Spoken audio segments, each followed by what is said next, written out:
Hello class.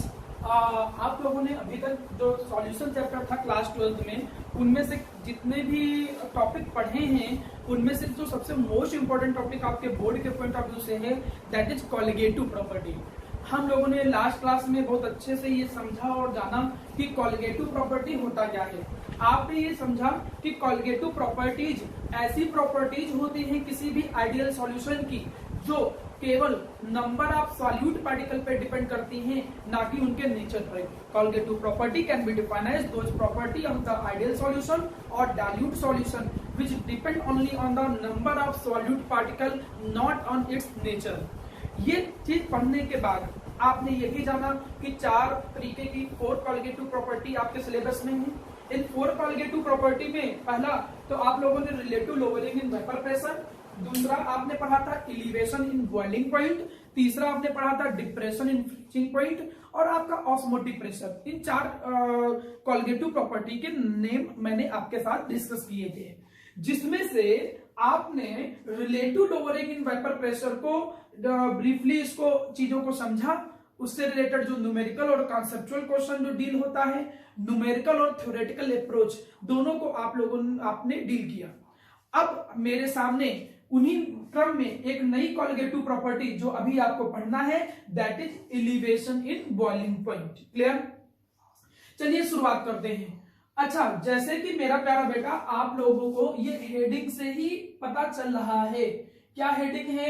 Elevation in boiling point. Elevation का क्या मतलब होता है? इंक्रीज हो जाना।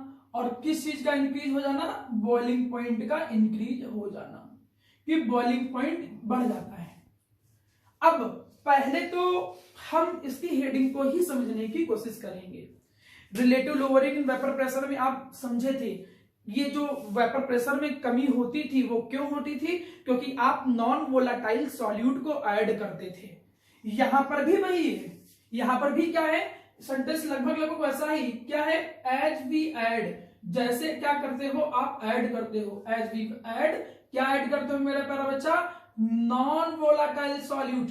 और नॉन वोलाटाइल सॉल्यूट क्या होते हैं? जो वेपर में कन्वर्ट ना हो। जैसे ही आप क्या करते हो? ऐड करते हो the non volatile solute, then boiling point of the solution, तब जो बॉइलिंग पॉइंट होता है, boiling point of the solution, जो सॉल्यूशन का बॉइलिंग पॉइंट होता है वो इंक्रीज हो जाता है या वो एलिवेट हो जाता है। ठीक है, वो इंक्रीज हो जाता है।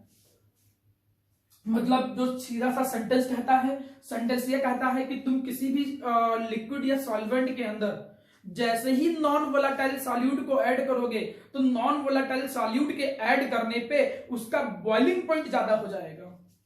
उसको थोड़ा प्रैक्टिकली समझते हैं। प्रैक्टिकली ये कहानी ये कहती है, स्टेटमेंट तो समझ में आया कि नॉन वोलेटाइल सॉल्यूट ऐड करते हैं तो बॉइलिंग पॉइंट बढ़ जाता है। अब मतलब को और अच्छे से समझने का ये है सेंस कि माना आपके सामने एक कोई कंटेनर है, माना आपके सामने कोई एक कंटेनर है बेटा। इस कंटेनर के अंदर आपने केवल पहले प्योर वाटर भर के रखा था। ये अभी नॉर्मल वाटर है, ये केवल प्योर वाटर है। अब अगर मैं नॉर्मल वाटर की बात करूं तो इस नॉर्मल वाटर का जो बॉइलिंग पॉइंट होता है वो 100 डिग्री सेल्सियस होता है। मतलब बोले तो 373 केल्विन। अब कहने का सेंस ये है कि अगर माना इस नॉर्मल वाटर के अंदर आप नॉन वोलेटाइल सॉल्यूट ऐड कर दो। नॉन वोलेटाइल सॉल्यूट का मतलब शुगर ऐड कर दो, आप इसके अंदर माना यूरिया ऐड कर दो, कोई भी non volatile solute, urea add कर दो, जो भी वेपर में कन्वर्ट ना। तो जैसे ही तुमने माना इसके अंदर NaCl डाल दिया, एक एग्जांपल के तौर पे हमने इसके अंदर एक NaCl डाल दिया, NaCl के मॉलिक्यूल डाल दिए, या फिर आप कहो कि नॉन वोलेटाइल सॉल्यूट ऐड कर दिया। You have to added non volatile solute. जैसे ही आपने इसमें नॉन वोलेटाइल सॉल्यूट को ऐड किया तो ऐड करने से बॉइलिंग पॉइंट जो होगा अब एक्वस सॉल्यूशन का, वो मेरा प्यारा बेटा कम हो जाएगा। वो क्या हो जाएगा? इंक्रीज हो जाएगा। इंक्रीज का मतलब जहां पहले बॉइलिंग पॉइंट 100 डिग्री सेल्सियस था, अब हो सकता है वो बॉइलिंग पॉइंट 104 के आसपास हो जाए या समथिंग 103 डिग्री सेल्सियस सपोज। ठीक है, कुछ भी लेट कर लिया हमने। मतलब चीजों को अगर मैं देखूं और समझने की कोशिश करूं तो उससे हमें यह पता चल रहा है कि अगर तुम किसी भी लिक्विड के अंदर नॉन वोलेटाइल सॉल्यूट ऐड करते हो तो नॉन वोलेटाइल सॉल्यूट ऐड करने पे उसका जो बॉइलिंग पॉइंट होगा वो बॉइलिंग पॉइंट हमेशा क्या हो जाएगा, इंक्रीज। नॉर्मल पानी का बॉइलिंग पॉइंट 100 डिग्री सेल्सियस, नमक मिला दिया तो उसका बॉइलिंग पॉइंट ज्यादा हो जाएगा। ये तो कहानी हुई थ्योरेटिकल अप्रोच की। ये थ्योरेटिकल अप्रोच की ये कहानी कि भाई बॉइलिंग पॉइंट बढ़ जाता है। कब बढ़ जाता है बॉइलिंग पॉइंट? जब नॉन वोलेटाइल सॉल्यूट ऐड करते हो। अब मन में क्वेश्चन आएगा कि सर क्यों? भाई नॉन वोलेटाइल सॉल्यूट को मिलाने पे समझ तो लिया कि बढ़ जाता है बॉइलिंग पॉइंट जब नॉन वोलेटाइल सॉल्यूट ऐड करते हो। क्वेश्चन मार्क कि क्यों ये बॉइलिंग पॉइंट इंक्रीज हो रहा है। इस क्वेश्चन को समझने के लिए सबसे पहले तो मैं आपको यह समझाने की कोशिश करूंगा, एक हेडिंग तो ये दिमाग में बैठा लो प्यारा बेटा कि बॉइलिंग पॉइंट क्या होता है। ये बॉइलिंग पॉइंट की डेफिनेशन जब समझोगे ना तो आगे की थ्योरी थोड़ी ज्यादा समझ में आएगी। मुझसे कोई पूछे भाई बॉइलिंग पॉइंट क्या होता है, एक तो डेफिनेशन वही पुरानी कि बॉइलिंग पॉइंट जो होता है that is a temperature. Boiling point is that temperature जिस पर कोई भी लिक्विड जो होता है वो वेपर में कन्वर्ट होना स्टार्ट हो जाए। Boiling point can be defined as the temperature at which a liquid is converted into just start into vapor या गैस। एक तो वो डेफिनेशन थी। यहां पर डेफिनेशन को थोड़ा प्रेशर, वेपर प्रेशर के रिस्पेक्ट में समझना है। तो वेपर प्रेशर के रिस्पेक्ट में डेफिनेशन जो बनती है उसको थोड़ा समझो। बॉइलिंग पॉइंट हम कहेंगे किसे? हम बोलेंगे boiling point can be defined as that temperature. मैं भी इसको समझाऊंगा तब थ्योरी पे आऊंगा। अगर मुझसे कोई पूछे कि बॉइलिंग पॉइंट क्या होता है तो हम बॉइलिंग पॉइंट कहेंगे कि boiling point can be defined as that temperature. ये ऐसा टेम्परेचर होता है एट विच, ये ऐसा टेम्परेचर है जिसपे लिक्विड वेपर प्रेशर, जिसपे जो लिक्विड का वेपर प्रेशर जो है मेरा प्यारा बेटा it become equal to atmospheric vapour pressure. Atmospheric vapour pressure मतलब वो टेम्परेचर जिसपे लिक्विड का वेपर प्रेशर एटमॉस्फेयर के वेपर प्रेशर के इक्वल हो जाए, ऐसे पर्टिकुलर टेम्परेचर को तुम कहते हो बॉइलिंग पॉइंट। अब ये तो थोड़ा थ्योरी चल रही है, इसको समझते हैं तो ज्यादा अच्छे से चीजें कॉन्सेप्ट समझ में आएगा। मैं इसी को समझाने के लिए आपके सामने कुछ कंसिडरेशन की चीजें लाता हूं। देखिए एक डायग्राम हमने बनाया, इस डायग्राम को थोड़ा ध्यान से देखिएगा। इस डायग्राम में हमने एक वेसल लिया। इस वेसल के अंदर हमने क्या किया मेरा प्यारा बेटा, नॉर्मल जो वाटर था इस नॉर्मल वाटर को फिलअप कर दिया। You have to fill up the normal water into the container. भैया नॉर्मल पानी आपने इस कंटेनर के अंदर भर दिया। अब वाटर का बॉइलिंग पॉइंट तुमको पता है, मैं तुमको अगर याद दिलाऊं वाटर का बॉइलिंग पॉइंट 100 डिग्री सेल्सियस होता है, ठीक है। तो ये नॉर्मल वाटर आपने भर दिया। तुमने क्या किया, तुमने इसको कंटेनर को हीट करने का काम स्टार्ट किया। तुमने इसको हीट करना स्टार्ट कर दिया। क्लियर प्यारा बेटा? पहले तो बॉइलिंग पॉइंट समझेंगे, फिर हम मुद्दे पे आएंगे क्यों इंक्रीज हो जाता है बॉइलिंग पॉइंट। अब जब तुमने इसको हीट करना स्टार्ट किया, कंटेनर फॉर एग्जांपल मैंने क्या ले लिया, क्लोज। क्लोज कंटेनर क्या ले लें, ये ओपन ही लेते हैं। बाहर तो प्रेशर एक लग ही रहा होगा, और कौन सा प्रेशर लग रहा होगा, एटमॉस्फेयर का। बाहर से एटमॉस्फेरिक प्रेशर लग रहा है। बाहर से एटमॉस्फेरिक प्रेशर जो है वो एटमॉस्फेरिक प्रेशर लग रहा है। We take it 1 atm। बाहर से 1 atm प्रेशर लिक्विड सरफेस के ऊपर लग रहा है, ये बात भी ध्यान रखिएगा। अब होगा क्या भाई, हमने हीट किया। हीट करने पे जो वाटर के मॉलिक्यूल होंगे उनको एनर्जी मिलेगी। भाई एनर्जी क्यों मिलेगी, क्योंकि आपने पता है energy neither be created not be destroyed, can be converted into one form to the another form. ठीक, कंजर्वेशन ऑफ एनर्जी। तुमने क्या किया, तुमने जब हीट किया तो इन लिक्विड के वाटर के मॉलिक्यूल को एनर्जी मिलना स्टार्ट हो गई। इनको जब एनर्जी मिलेगी, आपको पता है उनकी काइनेटिक एनर्जी इंक्रीज हो जाएगी।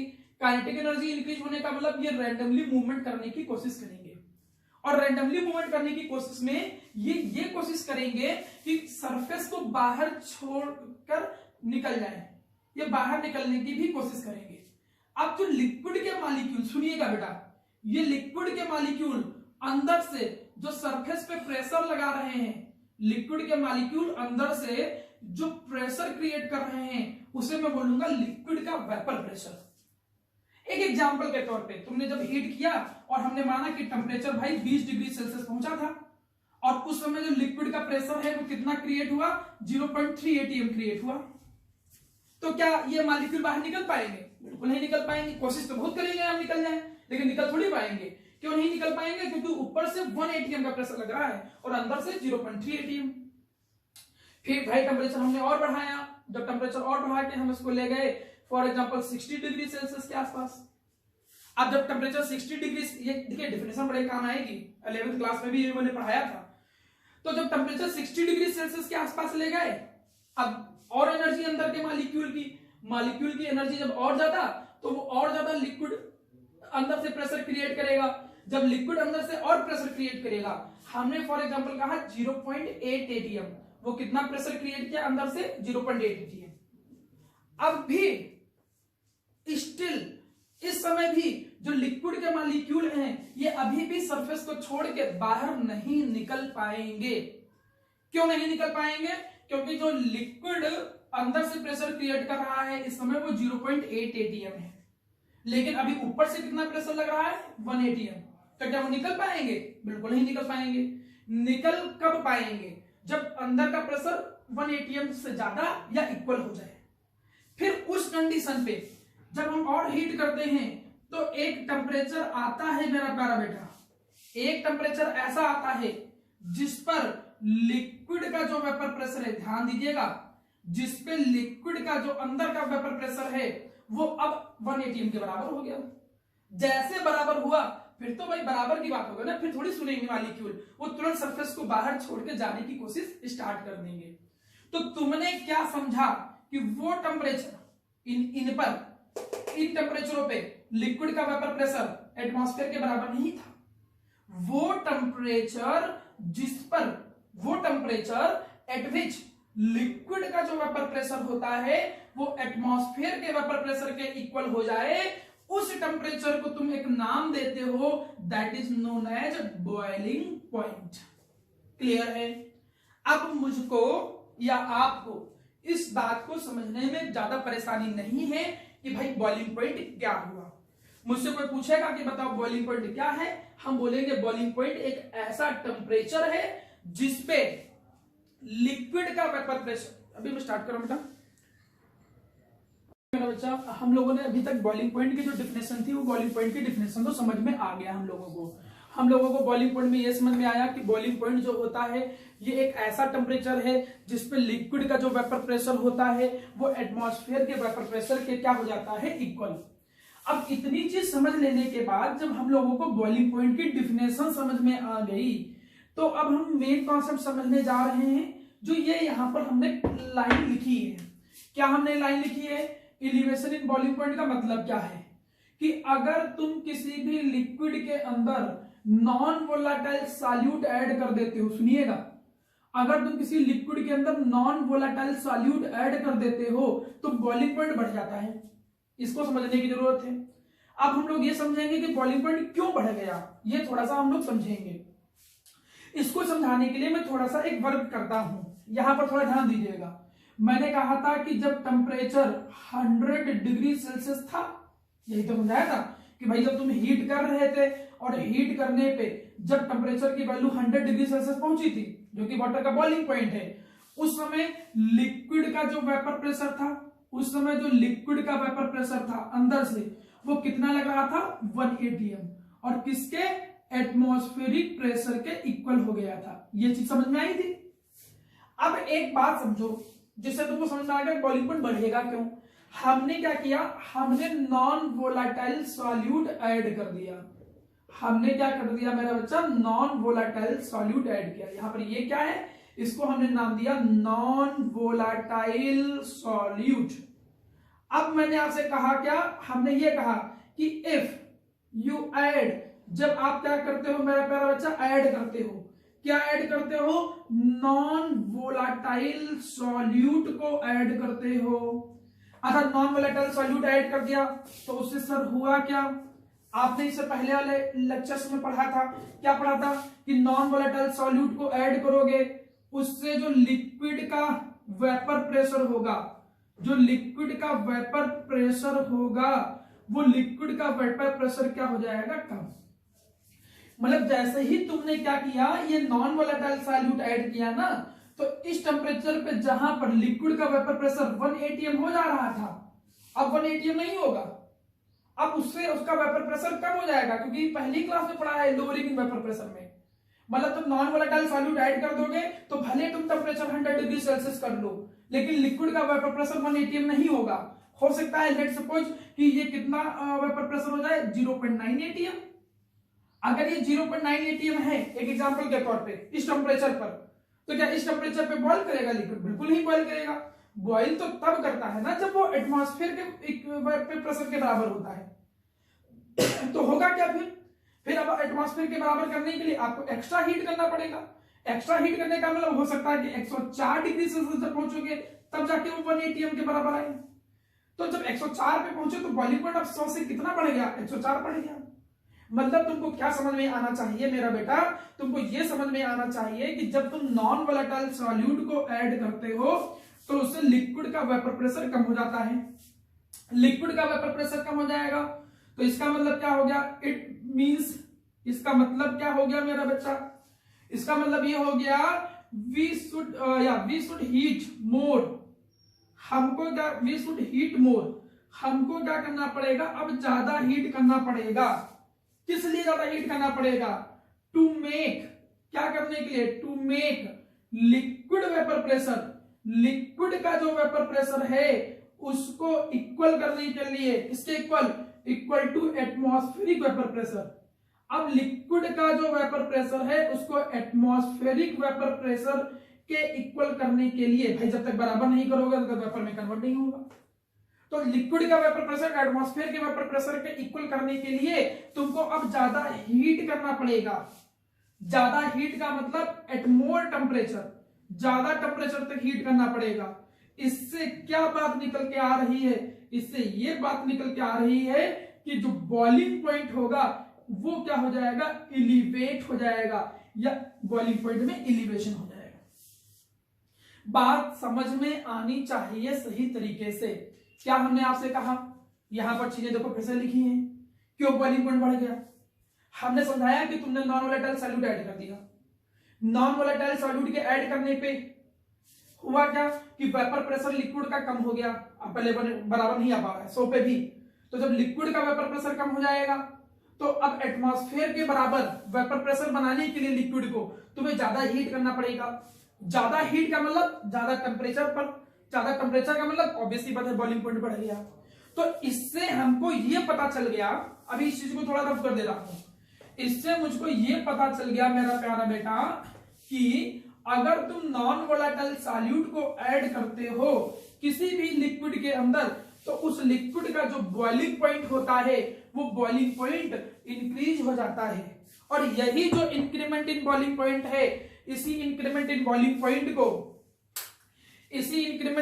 पॉइंट को हम एक नाम देते हैं। इसे हम किस नाम से जानते हैं, इसे हम कहते हैं एलिवेशन इन बॉइलिंग पॉइंट। यहां तक की बातें तो समझ में आई।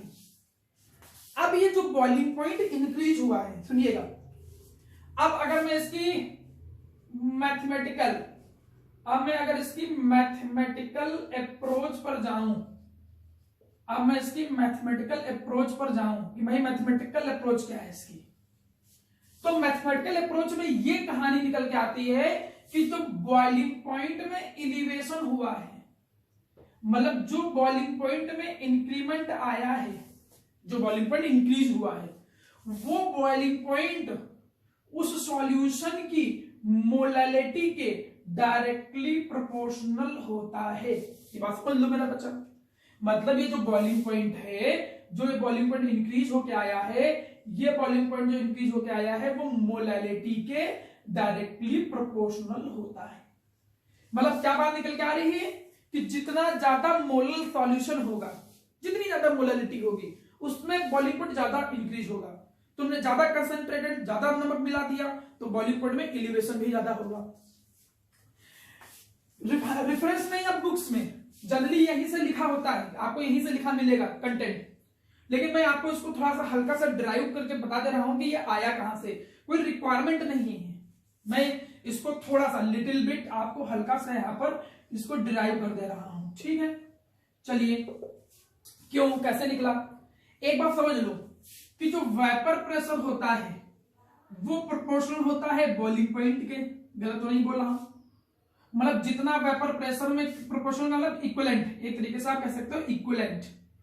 मतलब वेपर प्रेशर में जो कमी हो रही है वो बॉइलिंग पॉइंट के इंक्रीमेंट के बराबर है। वेपर प्रेशर में कमी होगी तो भी बॉइलिंग पॉइंट बढ़ेगा। और दोनों के दोनों कॉलिगेटिव प्रॉपर्टी, मैं बता दूं दोनों की दोनों क्या है, कॉलिगेटिव प्रॉपर्टी। तो प्रेशर की अगर मैं बात करूं, ये इतनी बात तो समझ में आई। तुम लोगों ने भी इससे पहले क्या पढ़ा था? जो बॉइलिंग पॉइंट में कमी आई थी, ध्यान दो, P not minus P A divided by P not a, यही तो फॉर्मूला आया था। वो इक्वल टू क्या होता था? Mole fraction of solute. ये इतनी बात समझी थी ना मैंने बच्चा? अब जब इतनी बात समझी थी तो मैं इसी चीज को यहां पर भी वही लिख सकता हूं कि जो इलिवेशन इन बॉइलिंग पॉइंट है, इलिवेशन इन बॉइलिंग पॉइंट वो एक तरीके से प्रोपोर्शनल है या कांस्टेंट ही में मान लू, और वो किसके है? मोल फ्रैक्शन के। इतनी बात कह दिया मैंने। इसको थोड़ा मैं सुधार दे रहा हूं। मोल फ्रैक्शन की बात करूं तो क्या आ रहा था? N B divided by number of mole of solute plus number of mole of solvent, ये निकल के आ गया। अगर सॉल्यूशन इफ बहुत डाइल्यूट है, ध्यान दो, सॉल्यूशन अगर डाइल्यूट है तो ये निगलेक्ट हो जाएगा, मतलब डेल्टा टीबी जो होगा वो क्या निकल के आएगा? N B divided by n A. N A number of mole of solvent, इसको मैं ओपन कर ले रहा हूं तो ये क्या निकला? Weight of solvent into molar mass of solvent. चीजें ध्यान दीजिए। अब डेल्टा टीबी देखो क्या निकल कर रहा है? के into number of mole of solute divided by mass of solvent. Let suppose भाई केजी मान लो, क्या प्रॉब्लम है? इंटू एमए, इंटू क्या आ जाएगा? एमए, और एमए को हमने यहां रख दिया। अब भाई ये भी तो कांस्टेंट है, सॉल्वेंट का मोलर मास थोड़ी चेंज हो जाएगा, मोलर मास तो कांस्टेंट ही है।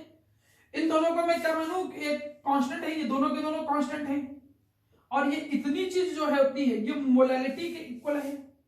तो क्या तुमको देखने में पता चला है? साफ साफ पता चला है कि जो बॉइलिंग पॉइंट में एलिवेशन है, जो इंक्रीमेंट है, जो इंक्रीज है बॉइलिंग पॉइंट में, वो मोलैलिटी के क्या निकल के आ रहा है? Directly proportional. अब इतनी चीज समझ में आएगी, लेकिन आपको इसकी कोई जरूरत नहीं है, आपको यूज नहीं करना है।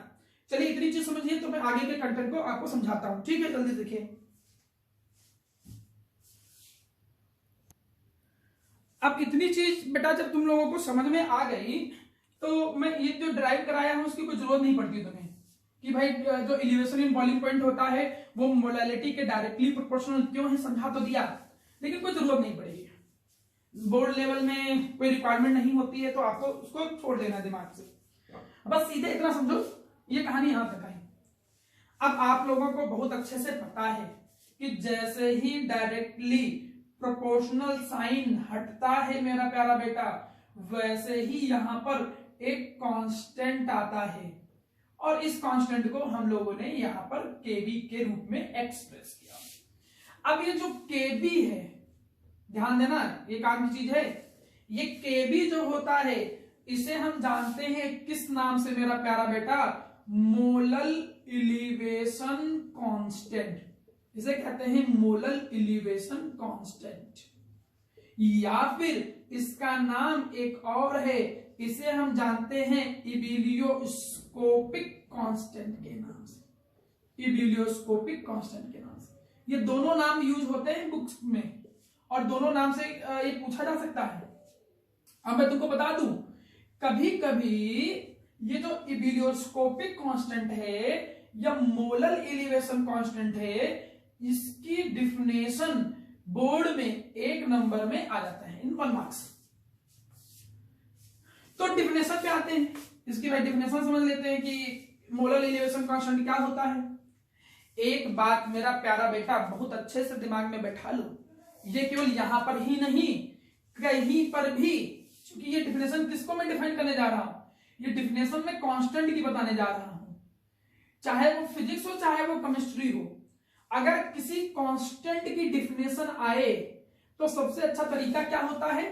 लेफ्ट साइड जो होता है इसको रीड करिए, और जो राइट साइड में है उसको तुम क्या कर दो? यूनिटी कर दो, उसे 1 कर दो, अपने आप कांस्टेंट की डिफिनेशन बन जाएगी।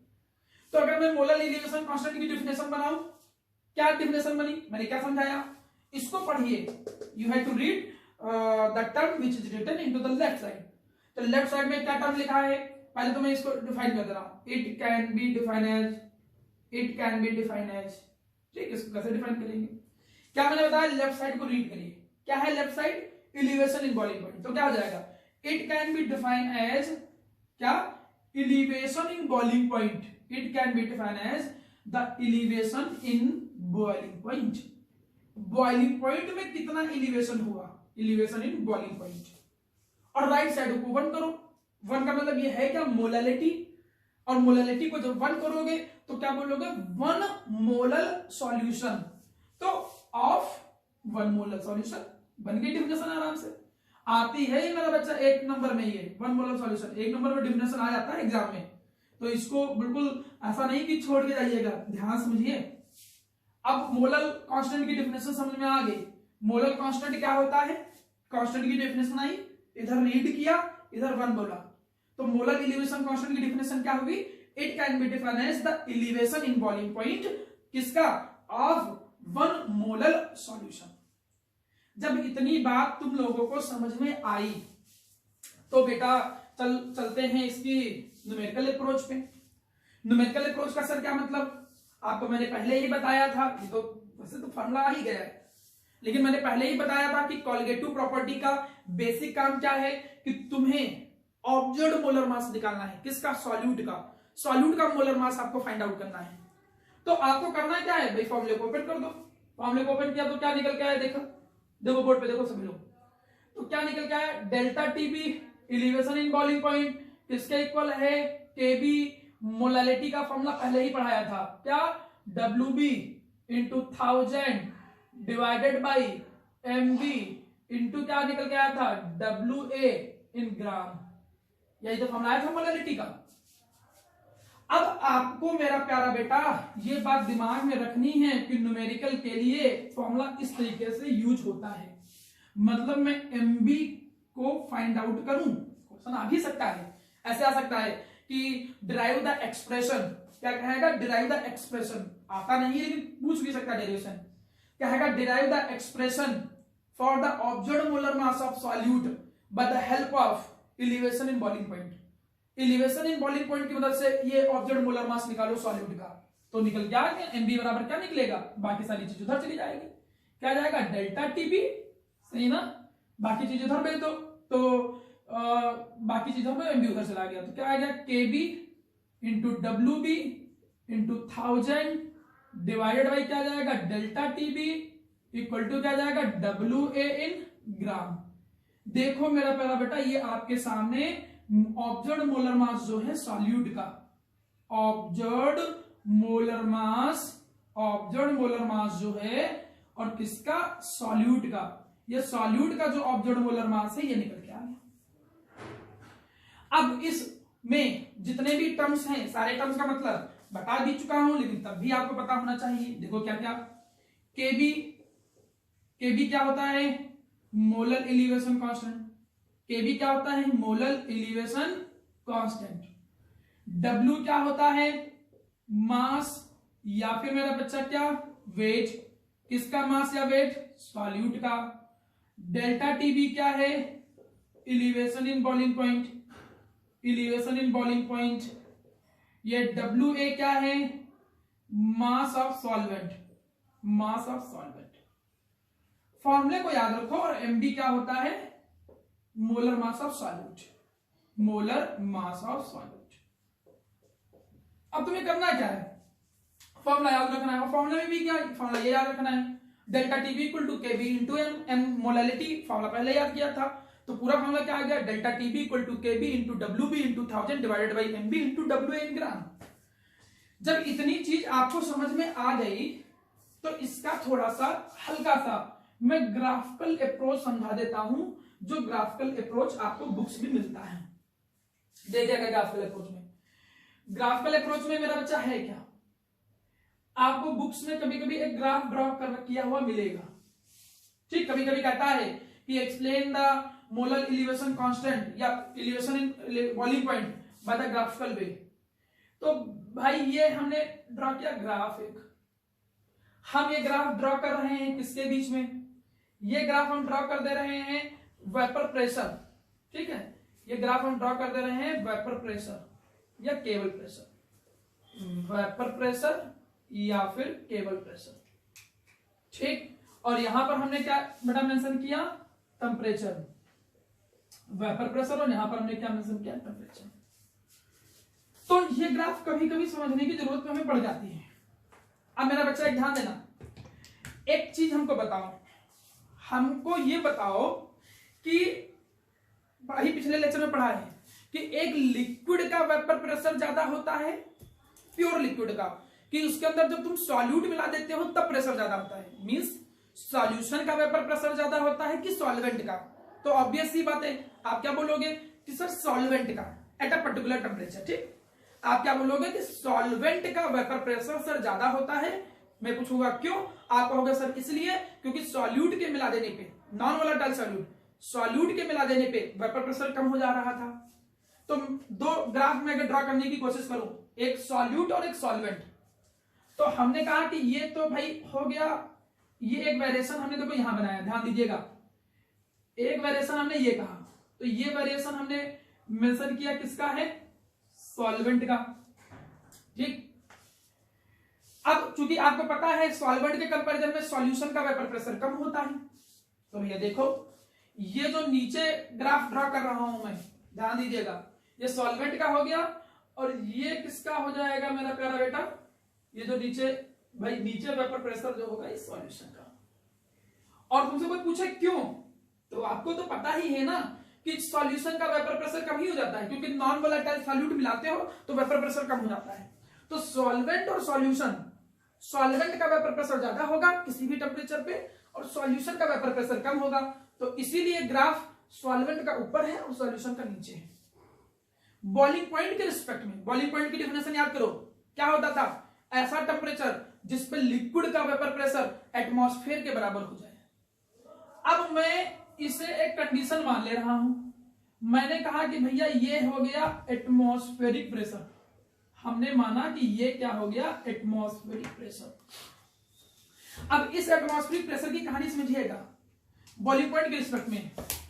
आप ये देखिए, आपने सीधे लाइन पे आए, ठीक, ये देखिए, अब आपने अगर इस चीज को नीचे की तरफ ले जाओ, ठीक, तो देखो कहानी कैसे रीड करोगे, कहानी कुछ ऐसे रीड करोगे मेरा बराबर ध्यान दीजिएगा।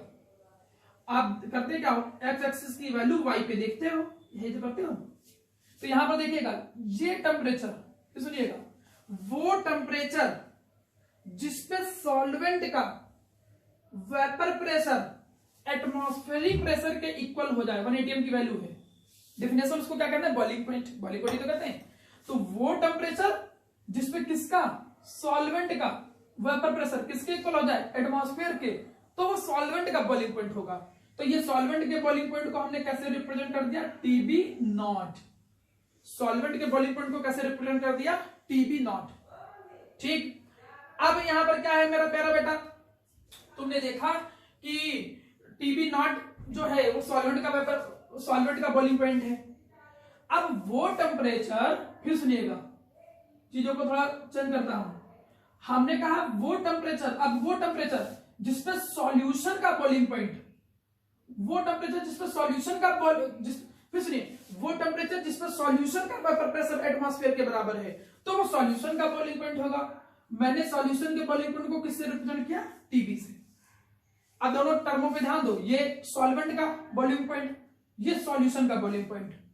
तुमने क्या देखा कि यहां पे बॉइलिंग पॉइंट का एलिवेशन हुआ है, बॉइलिंग पॉइंट के एलिवेशन का मतलब बॉइलिंग पॉइंट क्या है, इंक्रीज हो चुका है। पहले बॉइलिंग पॉइंट टीबी नॉट था, अब बॉइलिंग पॉइंट टीबी हो गया है। और ये जो यहां पर लिखा है टीबी नॉट का एक्सप्रेशन, ये टीबी नॉट एक्चुअली में क्या रिप्रेजेंट करता है, elevation in boiling point, elevation in boiling point. अब आपको अच्छे से एक्सप्रेशन पता होने चाहिए, मतलब मैं ये जो एक्सप्रेशन बना रहा था मेरा प्यारा बेटा, मैं इसको अगर दोबारा लिखूं क्या, कि delta T B equal to K B into L, ठीक। तो डेल्टा टीबी को तो मैं बोलूंगा कि कितना बॉइलिंग पॉइंट इंक्रीज हुआ है। न्यूमेरिकल में अगर पूछा उसने elevation in boiling point find करो तो ये निकलेगा या इंक्रीज इन बॉइलिंग पॉइंट निकलेगा। लेकिन ये होता किसके इक्वल है, ये तुम यहां पर देखो किसके इक्वल है, दिस माइनस दिस, तो ये किसके इक्वल निकल के आ रहा है, टीबी माइनस टीबी नॉट। तो डेल्टा टीबी देखो किसके बराबर निकला, T B minus T B naught equal to K B into M. अब बिल्कुल अच्छे तरीके से दिमाग में बैठा लो, ये हो गया किसे, बॉइलिंग पॉइंट किसका, ऑफ सॉल्यूशन। ये क्या हो गया, boiling point of pure solvent. तो तीनों टर्म अलग अलग हैं। ये क्या है, एलिवेशन इन बॉइलिंग पॉइंट, ये क्या है, एलिवेशन इन बॉइलिंग पॉइंट। तो जब न्यूमेरिकल करिएगा तो न्यूमेरिकल करते समय थोड़ा ध्यान रखिएगा, बहुत अच्छी चीज है ये कि पहले ध्यान दो पूछा क्या गया है, क्या बॉइलिंग पॉइंट ऑफ सॉल्यूशन पूछा है। तो अगर बॉइलिंग पॉइंट ऑफ सॉल्यूशन पूछा है तो मतलब वो टीबी हो गया। क्या उसने एलिवेशन इन बॉइलिंग पॉइंट पूछा है तब तो डायरेक्ट फॉर्मूला लगा दोगे। मैं इसी को शॉर्टकट में अगर इसको यहां पर नोट की फॉर्म में लिख दूं, मैं यहां इसी को शॉर्टकट में नोट की फॉर्म में आपको मेंशन कराऊं, क्या निकल के आएगा, मतलब अगर तुमसे कोई पूछे कि भाई न्यूमेरिकल ऐसे आया कि दिस फला फला सॉल्यूट को हमने ऐड कर दिया और समथिंग करके, अब कहे कि now find the boiling point of the solution. अब सॉल्यूशन का बॉइलिंग पॉइंट क्या है, मैं फिर से बता दूं, सॉल्यूशन के बॉइलिंग पॉइंट का मतलब वो क्या पूछना चाहता है, टीबी। ये टीबी क्या है, ये है सॉल्यूशन का बॉइलिंग पॉइंट। अगर उसने कहा कि सॉल्यूशन का बॉइलिंग पॉइंट निकालो तो टीबी पूछ रहा है। और सॉल्यूशन का बॉइलिंग पॉइंट होता किसके बराबर है, यहां पर देखो सॉल्यूशन का बॉइलिंग पॉइंट किसके बराबर निकलेगा, ये सॉल्यूशन का बॉइलिंग पॉइंट ये होता है डेल्टा टीबी के बराबर। तो इसको उधर ले देंगे तो सॉल्यूशन का बॉइलिंग पॉइंट क्या होगा, जो प्योर सॉल्वेंट का पहले था, जो प्योर सॉल्वेंट का पहले था बिना जब सॉल्यूट के मिलाए, और सॉल्यूट के मिलाने पे जो इंक्रीज हो गया उसी के तो बराबर होगा। गलत नहीं बोला भाई, सॉल्यूशन का बॉइलिंग पॉइंट क्या होगा, जो उसका पहले बॉइलिंग पॉइंट था और जो इंक्रीज हो गया है, इंक्रीज वाले को ऐड कर दोगे पहले वाले में तो अब सॉल्यूशन का बॉइलिंग पॉइंट निकल के आ जाएगा। तो ये चीज बड़े ध्यान की चीज है न्यूमेरिकल को सॉल्व करते समय। जब सॉल्यूशन का बॉइलिंग पॉइंट पूछेगा तो TB naught plus delta TB रखोगे। और मैं तुमको एक बात बता दूं, न्यूमेरिकल में 99% टीबी नॉट की वैल्यू नहीं दे रखी होती है और कोई हिंट भी नहीं देता है। वो क्यों नहीं हिंट देता है, वो आपको न्यूमेरिकल में खुद समझना होगा कि वो एक्वस सॉल्यूशन की बात कर रहा है। और एक्वस सॉल्यूशन का मतलब क्या हुआ कि सॉल्वेंट कौन है, वाटर, और वाटर का बॉइलिंग पॉइंट तुमको पता रहता है वो कितना होता है 373। मतलब ये अपने आप तुमको 373 रखना होगा, ये ध्यान रखिएगा। मतलब वो बताएगा नहीं कि 373 रखो और समथिंग फ्ला फ्ला, तो ये 373 तुम्हें खुद रखना होगा। बात नंबर दूसरी, डेल्टा टीबी दे दिया तो बहुत अच्छी बात, नहीं दिया तो फॉर्मूला तो तुमको पता ही है, केबी इंटू एम, पूरा formula Kb into W B into 1000 divided by M B into W N gram. मतलब अगर केबी डेल्टा टीबी दे दिया बहुत बढ़िया, नहीं दिया तो फॉर्मूला लगा के सॉल्व कर लिया और तब आप सॉल्यूशन का बॉइलिंग पॉइंट निकाल लोगे। ये बहुत काम की चीज है, ध्यान रखिएगा न्यूमेरिकल के लिए। बच्चे बड़ा कंफ्यूज होते हैं इससे। सॉल्यूशन का बॉइलिंग पॉइंट पूछेगा तो ओरिजिनल मतलब 373 एक्वस के केस में उसमें डेल्टा टीबी ऐड कर दोगे, डेल्टा टीबी निकालने का फॉर्मूला पता है। बच्चे क्या करते हैं कि पूछ कुछ भी रहा है, बस डेल्टा टीबी का फॉर्मूला लगाया कर दिया। तो एक बात तो ये। बात नंबर दूसरी, एक में और अच्छी चीज बताऊं तुमको, कॉन्सेप्ट नंबर 2।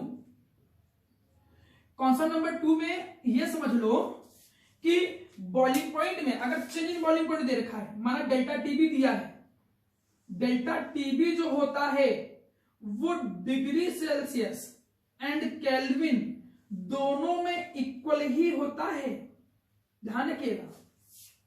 मतलब कहीं पे डेल्टा टीबी अगर ऐसे लिखा है कि माना लिखा है delta T B equal to 0.5 degree Celsius, तो केल्विन में भी 0.5 केल्विन रहेगा। ये नहीं कि वो 9th 10th में पढ़ लिया है कि केल्विन में कन्वर्ट करने के लिए 273 ऐड कर दो तो स्टाइल मारा और ऐड कर दिया, नहीं। जो चेंज होता है वो चेंज डिग्री सेल्सियस और केल्विन दोनों में सेम होता है, चेंज नहीं बदलता है। तो ये हिंट याद रखेगा। कभी कभी बच्चों को डेल्टा टीबी दे रखा होता है, अब वो सोचते हैं केल्विन में रखा है तो 373 ऐड कर देते हैं, नहीं। चेंज जो है कोई भी चेंज वो डिग्री सेल्सियस और केल्विन दोनों में सेम होता है, ठीक। तो ये बात अपने ध्यान रखिएगा। क्यों सेम होता है आपको पता ही होना चाहिए। माना पहले अगर 100 डिग्री सेल्सियस है, अब 105 है डिग्री सेल्सियस, तो केल्विन में चेंज देखो कितना आया, चेंज आया 5 डिग्री सेल्सियस का। केल्विन में देख लो 100 का मतलब 373 केल्विन, ये कितना आ जाएगा 378 केल्विन, तो यहां भी चेंज कितना निकल के आ रहा है 5 केल्विन। तो जब चेंज है वो डिग्री सेल्सियस केल्विन दोनों में इक्वल होता है। इतनी बात समझ लो। जब इतनी बात समझ लिया तो अब आप थोड़ा सा रेडी हो न्यूमेरिकल अप्रोच को समझने के लिए। अब मैं आपको थोड़ा सा न्यूमेरिकल एक दो आपको कॉन्सेप्चुअल क्वेश्चन और ये सब न्यूमेरिकल बता दे रहा हूं दो, और इसके बाद आपका ये टॉपिक कंप्लीट होता है। देखिए बेटा, अब हमने डिफिनेशन समझा, हम लोगों ने उसके बारे में जो मैथमेटिकल अप्रोच थी वो समझा, फॉर्मूला समझा। सारी चीज समझने के बाद अब आपके सामने देखिए फॉर्मूला निकल के आ जाता है। क्या फॉर्मूला निकल के आया कि भाई जो डेल्टा टीबी का न्यूमेरिकल के लिए फॉर्मूला यूज करोगे वो फॉर्मूला आपके सामने दिख रहा है, ध्यान दीजिएगा। यहां पर आपको साफ साफ दिख रहा है कि delta T B equal to K B into M, M molality का फॉर्मूला। ये आप फॉर्मूला न्यूमेरिकल के लिए क्या करोगे, यूज करोगे। केबी का एक फॉर्मूला और होता है बेटा, ये केबी का एक फॉर्मूला है mRTB naught square 1000 into delta H vaporisation. अच्छा, चूंकि बुक में फॉर्मूला खाली लिखा है, इस पर बस न्यूमेरिकल नहीं आते, उसके लिए बिल्कुल निश्चिंत रहिए। m सॉल्वेंट का molar mass, r gas constant, TB not solvent का बॉइलिंग पॉइंट, और डेल्टा एच वेपराइजेशन जो मोलर एंथैल्पी है, मोलर एंथैल्पी ऑफ वेपराइजेशन। जब इतनी चीज तुम लोगों को थोड़ा सा समझ में आई तो ये फॉर्मूला जो है ये मे बी ऑब्जेक्टिव क्वेश्चन में तुम्हें काम आ जाए, इसके अलावा कोई रिक्वायरमेंट नहीं। पता 4 ऑप्शन दे रखे हैं, कह रहा है कि बताओ केबी इज इक्वलेंट टू, केबी किसके इक्वल है, तो शायद वो काम आ जाए। अदरवाइज न्यूमेरिकल अगर बोर्ड वाइज में देखूं तो बोर्ड में न्यूमेरिकल के लिए कोई इंपॉर्टेंट नहीं है। आपको बस केवल ये फॉर्मूला अगर पता है तो आप आराम से क्वेश्चन को कर ले जाओगे। मैं एक न्यूमेरिकल बता रहा हूं, उस न्यूमेरिकल से आपका थोड़ा एलिवेशन इन बॉइलिंग पॉइंट का कॉन्सेप्ट क्लियर होगा, उसके बाद मैं इसके कॉन्सेप्चुअल क्वेश्चन को थोड़ा समझाऊंगा। क्वेश्चन को रीड करिए अच्छे से, क्वेश्चन को समझिए, आपको क्वेश्चन समझ में आ जाएगा। क्वेश्चन को देखिए क्या कर रहा है।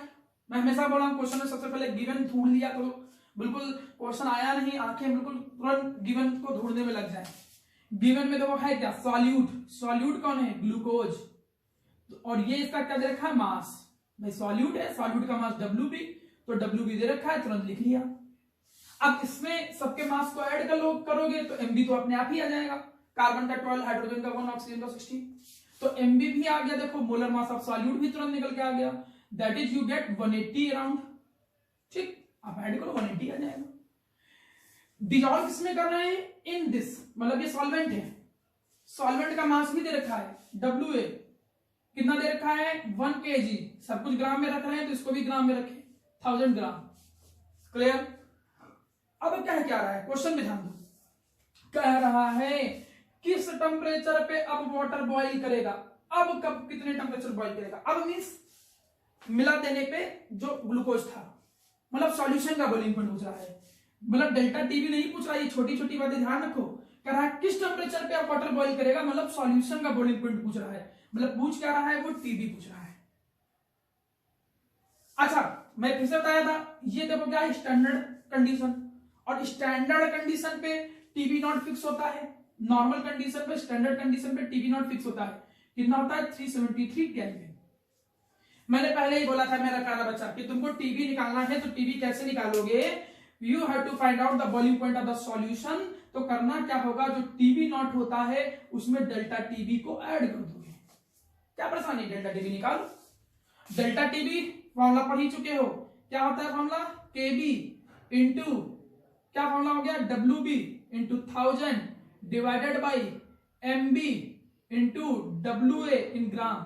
सारी वैल्यू देखो, केबी भी दे रखा होगा, हाँ दिया हुआ है कितना 0.52, WB कितना दे रखा है 18 इंटू कितना आ गया 1000, MB कितना है 180 इंटू WA वो भी कितना दे रखा है 1000। पूरा सॉल्व कर लिया, जहां सॉल्व किया तो देखा कि आपको डेल्टा टीबी कितना है 0.052 केल्विन, डेल्टा टीबी कितना आया। तो जब आ गया तो सॉल्यूशन का बॉइलिंग पॉइंट निकाल लो, कितना आ जाएगा 373 प्लस 0.052। कितना आया सॉल्यूशन का बॉइलिंग पॉइंट 373.0.52 केल्विन।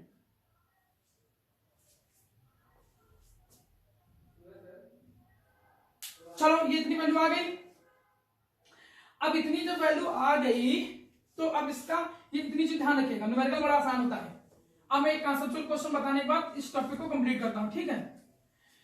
इसका कंसेप्चुअल क्वेश्चन बिल्कुल वैसा है जैसे वहां पर था। अगर मैं 3-4 चीजें लिख के दूं, ध्यान दे, मैं वहां लिख के दूं 0.1 मोलैरिटी KCl, एक दे दिया। मैंने लिख दिया 0.1 मोलैरिटी ग्लूकोज या यूरिया ही लिख दूं मैं, 0.1 मोलैरिटी यूरिया लिख दिया मैंने लिख दिया 0.1 मोलैरिटी सोडियम सल्फेट, और हमने क्या लिख दिया 0.1 मोलैरिटी K2FeCl का होल 6। अब ये देखो 4 चीजें दे रखी हैं, एक ये, दूसरा ये, तीसरा ये, चौथा ये।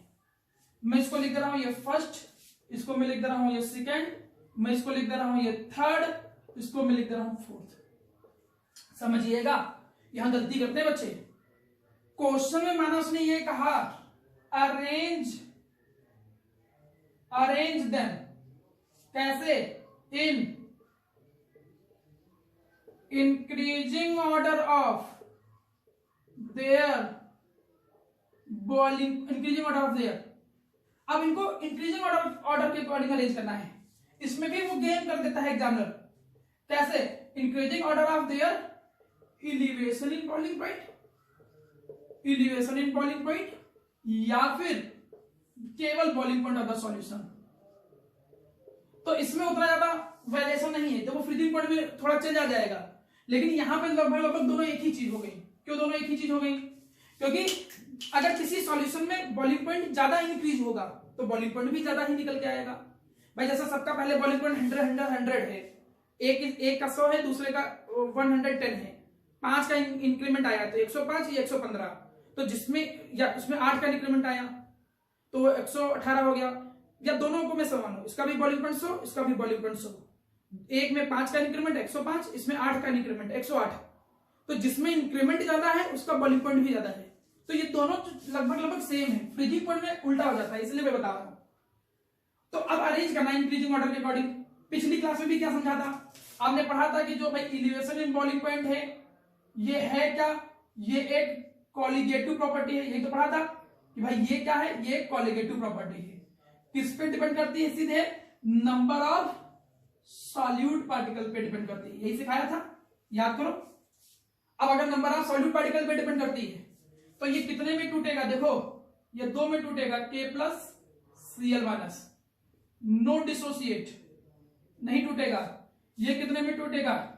2 Na+ में, 1 SO4 2- में। ये कितने में टूटेगा? 2 K+ में, यहां K4 ले रहा हूं, ठीक, मैंने फॉर्मूला गलत लिख दिया, ठीक, तो ये किसमें टूटेगा? 4K+ में, और किसमें टूटेगा? ये कॉम्प्लेक्स जो है FeCl का होल 6 4-। तुमने क्या देखा? इसमें टोटल पार्टिकल कितने निकल के आए हैं? 2, इसमें पार्टिकल 0, इसमें पार्टिकल 3, इसमें टोटल पार्टिकल 5, और कंसंट्रेशन तो सबका सेम है। कंसंट्रेशन भी कभी कभी वो चेंज कर देता है, मैं लास्ट में प्रैक्टिस कराऊंगा, अभी तो जैसे नॉर्मल क्वेश्चन आते हैं। तो जितने ज्यादा सॉल्यूट पार्टिकल उतने ही ज्यादा कॉलिगेटिव प्रॉपर्टी, मतलब उतना ही इलिवेशन पॉइंट, मतलब उतना ही बॉइलिंग पॉइंट ज्यादा होगा। तो ऑर्डर क्या निकल गया? इंक्रीज। सबसे कम किसमें आएगा? यूरिया में, सेकंड, फिर किसमें? फर्स्ट वाले में, फिर किसमें? 3 पार्टिकल इसमें है, और सबसे ज्यादा इलिवेशन इन बॉइलिंग पॉइंट किसमें मिलेगा? 4th में। आपने देखिए अरेंज कर लिया। तो इलिवेशन इन बॉइलिंग पॉइंट कोई बहुत बड़ा टॉपिक नहीं है, समझ में आ जाना चाहिए कि भाई नॉन वोलेटाइल सॉल्यूट को ऐड करते हैं तो बॉइलिंग पॉइंट बढ़ जाता है। क्यों बढ़ जाता है? सॉल्यूट को ऐड करोगे वेपर प्रेशर कम हो जाएगा, ज्यादा हीट करना पड़ेगा एटमॉस्फेयर के वेपर प्रेशर के बराबर होने के लिए।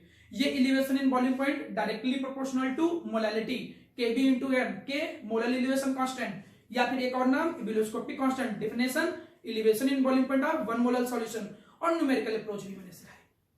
अब आप इसके कम से कम 10 15 20 न्यूमेरिकल लगाइए, जहां कहीं भी प्रॉब्लम आती है हम लोग डिस्कस करेंगे, बुकलेट के क्वेश्चन ट्राई करिएगा।